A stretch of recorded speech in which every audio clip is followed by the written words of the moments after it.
বোধ ও বুদ্ধি আনে বিকাশ, লোভ ও লালসায় হয় সর্বনাশ। লিখেছেন শ্রী কমল কুমার দে। বোধ থেকে আসে বিকাশ, আর ভোগ থেকে জন্ম নেয় লালসা। যতক্ষণ লালসা সাস্টেইন করবে ততক্ষণ কোনো শুদ্ধ বুদ্ধির দ্বারা কোনো কাজে এগোনো যাবে না। মনে রাখবেন, শুদ্ধ হলেই আসে চৈতন্য। চৈতন্য আসলেই দিব্যভাবের উদয় হয়, আর দিব্যভাবের শক্তি দিয়েই অনুভব করতে হয় কোনটা উচিত এবং কোনটা অনুচিত। তাহলেই আমরা অসত্য এবং সত্যকে জানতে পারি। এইরূপ ইচ্ছা যদি নিজের হৃদয় থেকে উৎপন্ন হয়, তাহলেই এইরূপ মানসিকতার উদয় হবে। মানুষের মধ্যে নিদ্রা, আলস্য বা তন্দ্রা, লোভ, ক্রোধ এবং দীর্ঘ সূত্রতা অর্থাৎ হচ্ছে হবে এইভাবে চললে আমরা জীবন হারিয়ে ফেলব, অর্থাৎ তার উন্নতির সম্ভব নয় এই দোষ বা আলস্য ত্যাগ না করলে।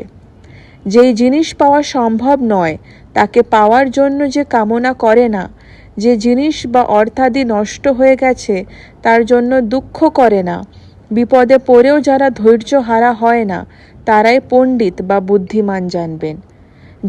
জ্ঞানের দ্বারা যদি আমরা আমাদের জীবনকে অবলম্বন করতে না পারি, না জানি, তবে আমরা জীবনের মূল স্রোতে কিভাবে ফিরব? আমরা যতক্ষণ অবধি জীবনের মূল স্রোতে ফিরতে না পারি, ততক্ষণ আমরা অজানা অবস্থাতেই থেকে যাব। সত্যকে জানতে হলে হৃদয় দিয়ে অনুভব করতে হয়, না বুঝে নয়।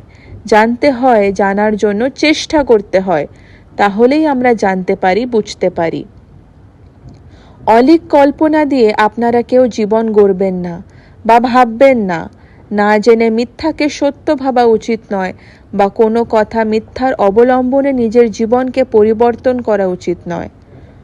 অজ্ঞানতার চাদরে আমরা যতক্ষণ ঢাকা থাকি ততক্ষণ কিছু আবিষ্কার করতে পারি না, তাই ততক্ষণ সত্য মিথ্যাকে চিনতে পারি না, ততক্ষণ ঠিক ডিসিশন নিতে পারি না। না বুঝে অনেক ভুল করে থাকি বা ভুল ভেবে থাকি। আপনারা জানবেন, পৃথিবীর মাধ্যাকর্ষণ একই রকম, অপরিবর্তিত, কিন্তু সেই শক্তির ওপর এক অজ্ঞানতার চাদর চাপা ছিল। নিউটন এই অজ্ঞানতার চাদর সরিয়ে দিয়েছেন মাত্র জ্ঞানের দ্বারা। জ্ঞান ব্যক্তির অন্তর্নিহিত চিরন্তর শক্তি দিয়ে সত্যকে বুঝতে হয়। সত্যকে জানতে হয় চেষ্টা আর বুদ্ধির প্রচেষ্টার দ্বারা।